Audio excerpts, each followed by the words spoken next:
Ben, third time lucky. Yeah. We've had a few mishaps here, haven't we, mate? But we've been on the phone some time of day. I know we have, mate. I'm sorry. We've got your debut, mate. 15th of October, Friday night at Liverpool Olympia. It should have happened about 4 weeks earlier in Bolton, shouldn't it? But we couldn't get your opponent. I know. Opponent pulled out. I think it was the day before. I think it was like the day before as well, or something like that. It was something mental like that. Yeah, well, I think Steve tried his hardest, but he was did, determined to get you out. So we just said before, you've actually just come back from Liverpool because your very good friend Troy Williamson just picked up the British title. Yeah, Troy won yesterday. Beat Ted Cheeseman, over the moon for him.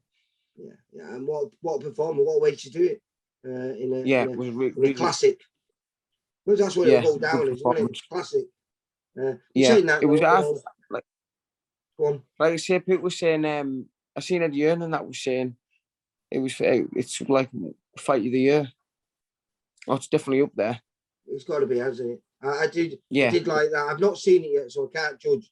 But so far, my fight of the year is Sam Egerton against the French kid. That was a beautiful fight. That was just toe to toe. But from what I've heard, I just spoke to John Evans, who was down there on the night, and he just went, arguably one of the best fights he's ever been at ringside to watch. So that's it was really, really good fight.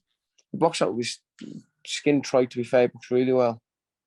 You're never gonna have an easy fight with Ted Cheeseman, are you? No, he doesn't do easy, does he? No, I try up though before the knockout. I try up. Yeah. Well, like I said, I've not watched it. I watched the knockout, and the knockout was spectacular. It was really. It was gruesome, actually. It was deadly. Yeah. It was. But on to you, because you're one of those. We've signed a few, and you're one of them. Phenomenal amateur, 6 ABA national titles, or 6 national titles, I should say. GB champion, boxed for England numerous occasions. I think you said 91 fights, 92 fights or something. Yeah, I think it was roughly something. Yeah. And just over, I think, like 9 or 10. Yeah, just over a handful of losses. So phenomenal. Considering that meant basically most of them. Didn't you win the Monkstown Cup on quite a few occasions? Yeah, I won it 3 years running, Monkstown Cup. Yeah. Well, you know, when we just mentioned Troy Williamson before, was he with you as an amateur in your gym or something? Yeah, he was at Darlington. My dad's boxing gym. He boxed there as an amateur. Ah, right. And then when he turned over pro, he moved to Phil Thomas, which was Craig and Blenky, our old coach, who sadly died now.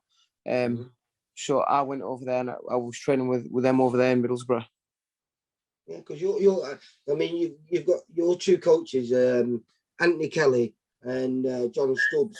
Now they were with you when you were on the England setup. Is that right? Yeah. It was with them.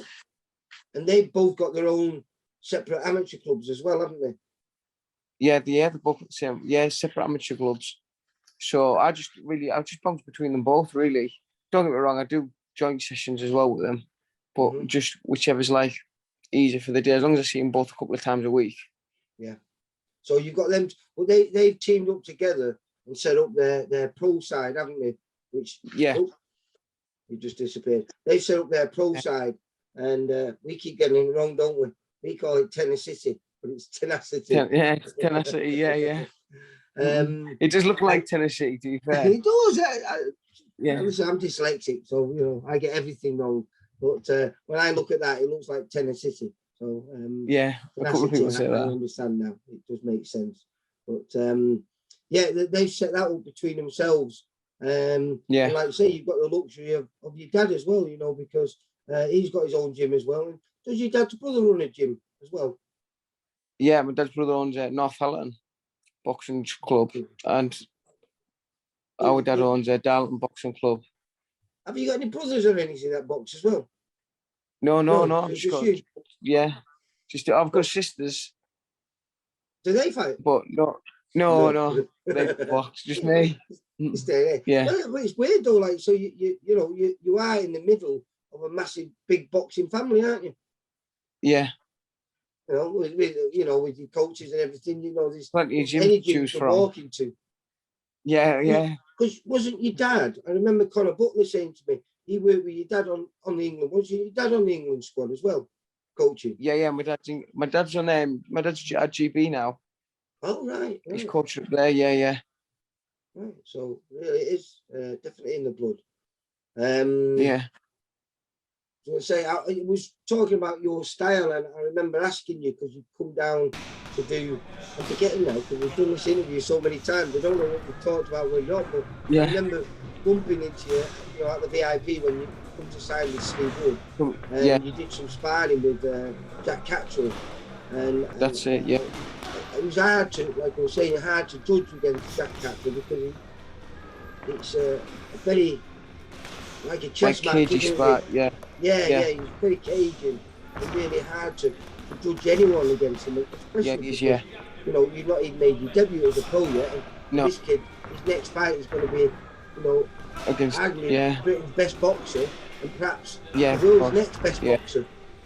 So it's hard to judge that. But your coach sent me over some clips. I don't know who the lad you were sparring and everything, but when I asked you what your style was like, you said, well, I can box, and but I can fight if I need to. Yeah. And a few clips that your coach said, I'm going to have them running through this as we're talking about it. It's exactly true. You can. You've got wonderful feet. You've got ridiculous reactions. Your head movement, the way you slip shots. Yeah. And then when you come back with your shots, your speed of punches, it's quite phenomenal. Yeah. Practice makes perfect, doesn't it? You're getting shy there for a second. No. It's true. I really, like I said, it was hard to gauge you with Jack Cattrall because it's not like a normal spar with him.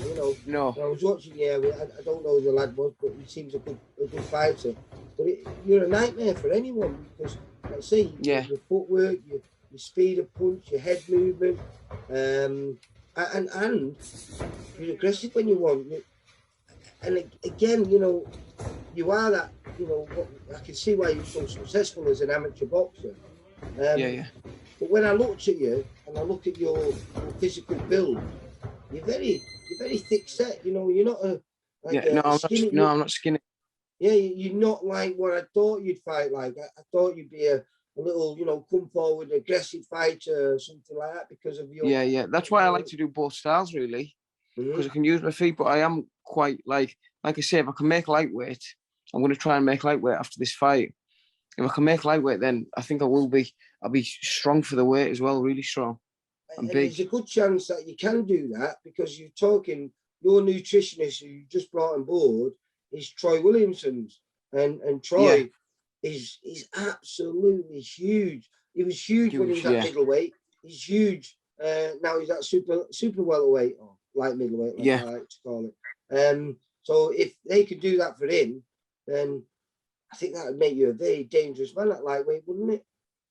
Like I say, I was we spoke to him, and my coach had been speaking to him because he was down there with Troy. He was handing up for Craig in the corner, and Blueberry Nutrition was down because he obviously does Troy, and Anthony must have been talking to him, and they've said that they work with me, so be nice, and they said that they can get me to lightweight, so they've said it. Then how do you find that? Do you find it easy to? I know the weights that you make are never easy for anyone. But, no, yeah. I mean, it's like when the kid we mentioned before, Jack Cattrall. Jack's like you, very thick set, and he makes super disappeared. He makes super lightweight, I don't know how he does it because he probably walks around in good shape, 11.5 stone plus. Yeah, what do you definitely. walk around at? I wouldn't like to say. In case your coaches are listening. Yeah, and watching this. But yeah, but you know, is that the hardest part for you of boxing? You know that because Yeah, definitely. Yeah, as long as like I say, I haven't done this. This weight hasn't been too bad, to be fair. To get to super light is this fight. yeah. Well, This weight you hasn't said been too bad. before when you injured your hand and you was out for because I presume Yeah. that was the longest time you've ever been out of a boxing gym since Oh, you know I went you heavy as first well. walked into one. So Yeah, what weight did you go up to then? I went up to like 83 kilos then. Yeah, I was fat though. Fat as butter. That's what. And then, like I say, I come back at my when I boxed on the 7th of March. It was I boxed at 67 kilos, and that was last year. That was my first senior That's fight. Well, just my over only senior middleweight. fight. About 11 stone 12, is it, or something like that? 60, 67, not too sure, you know. Oh, 67. I thought you said 76. Yeah. Sorry. Oh, no, 67. No, I boxed at 67. That's 67. welterweight then. I got down. Yeah. Yeah. And then I was meant to go. I was going to do the seniors like last year at 64, but they obviously got cancelled with COVID. Yeah. Right. I'd like to say I would do them though. Well, like you say, you're one of the bunch of young fighters that we've signed. That I know I'm excited. I know Steve is. He believes that within a few years you can be all up there and hopefully fighting on the big stage and going for titles. Oh, 100%. And Yeah, that all definitely. starts on October the 15th down at Liverpool. Do you think the long-awaited eventually we're going to be debut. able to get shows up around your way? You know. Yeah, Steve was saying. Steve's been. I know Steve's been talking to Anthony about and John about stuff like that, about getting shows up our way. Yeah. So hopefully we can. We are venturing further over that way. We're doing shows in Hull, and I know Hull is probably what, about an hour and 10, hour and 15, is it? I think it's longer. You know, I think it's about 2 hours. Is it? Hull for me, yeah. You are. I went up there once for the races, you know, on a stag do, up to Newcastle races, but was very drunk, so I don't remember remember the journey too much, mate. But I know we had a good time. No. And I would have liked to go up there on the 16th, but I think I'm filming a show in Oldham for Bradley's debut on DAZN. Not DAZN, on Matchroom. Matchroom. The Sky, isn't it? Yeah, sorry, not Matchroom. It's Boxer, isn't it? Sky with Boxer. Yeah. The new people who took over. So hopefully he goes and shines. And I think there's a kid on there from around your way, isn't it? Mark Dickinson. He's making his debut. Yeah, Mark. He's making his debut. Yeah, he's just. I know he's living down in Essex now, I think. Oh, is he? Yeah, I remember. Yeah, with Ben. I think I've done a little interview with Brad Ree and Akeem Fiaz, and they both made it through. You know, they won the Northwest regions. I think it was like the pre-quarterfinals, and they had to go up to Newcastle. And isn't the two brothers, the Dickinson brothers? Isn't it? Yeah. They ended up fighting the two brothers. So. Oh, did they? Yeah. So Akeem fought one of them, and Brad fought the other one. So. No, I never didn't know that. Yeah. But so. Yeah, interesting times, and I'd say if Brad's got a good opponent, Jez Smith, so he comes to fight, and hopefully that'll be a right little war. Yeah, definitely. And I'll be seeing you on Thursday for the weigh-in. Yes. And then Thursday for the weigh-in.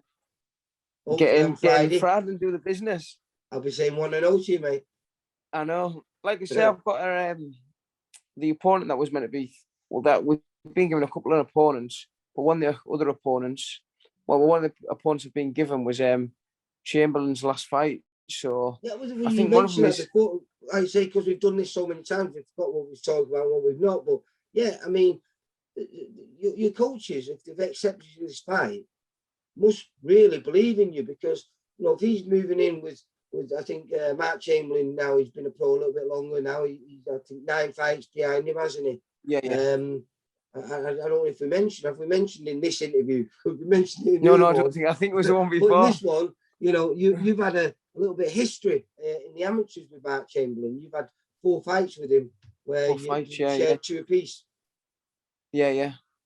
So, like I say, if the name that I got given, it was his last fight.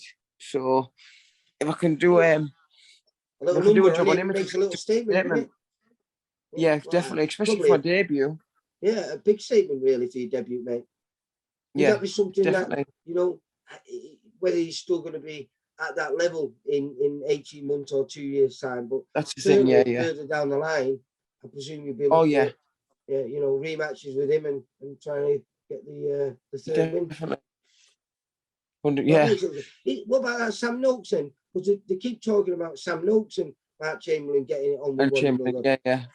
I think what Yeah, I've Sam's seen that. 7-0 with 7 KOs. 7-0, isn't it? Mark's with Yeah. 9-0 with 6 KOs. So Yeah, they look that's like right. they're on for a collision course already. I think that fight could end up happening the next year. To be fair. Mhm. Yeah, That's definitely. exciting. I like that. You know, I don't think it does any harm when 2 young, exciting prospects meet one another early on, because whoever wins, as long as it's a close, good fight, it makes for a fantastic rematch, like it did with James Yeah, of DeGale course. and George Groves, didn't it? You know, Yeah, they met definitely. early on in the careers when perhaps they didn't need to, but then fought for the world title Further later on on. down the line. Yeah. So hopefully Like I you say, can. I'd fight.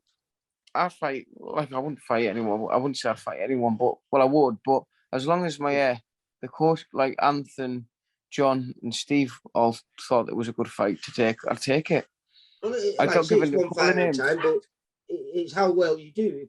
If we do get that opponent and you do a number on him, obviously we're going to be Yeah, making comparisons, aren't we? You know, well, he just fought blah blah, and he did him in this round or that round, and that's what's going to happen. yeah. And once we get a few of those where we can make those comparisons, then that's when the decisions are made. Well, look, this kid can move faster if we want.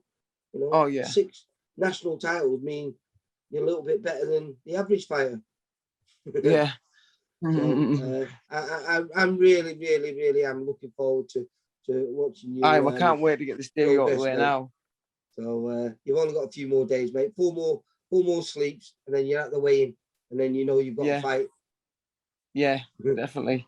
All right, kiddo. Long Listen, awaited as well. I'll see you on Thursday. And like I say, Friday night, I'll be saying 1-0 to you, mate. The Sound journey me. I'll see you begins. Thursday. Take care, mate. I know. Bye Yeah. bye. I'll see you Thursday. See you, mate. Hey! For all boxing info, news and latest interviews, amateur and pro, across the north, click and subscribe. VIP Boxing Promotions. Also Twitter, Instagram and Facebook.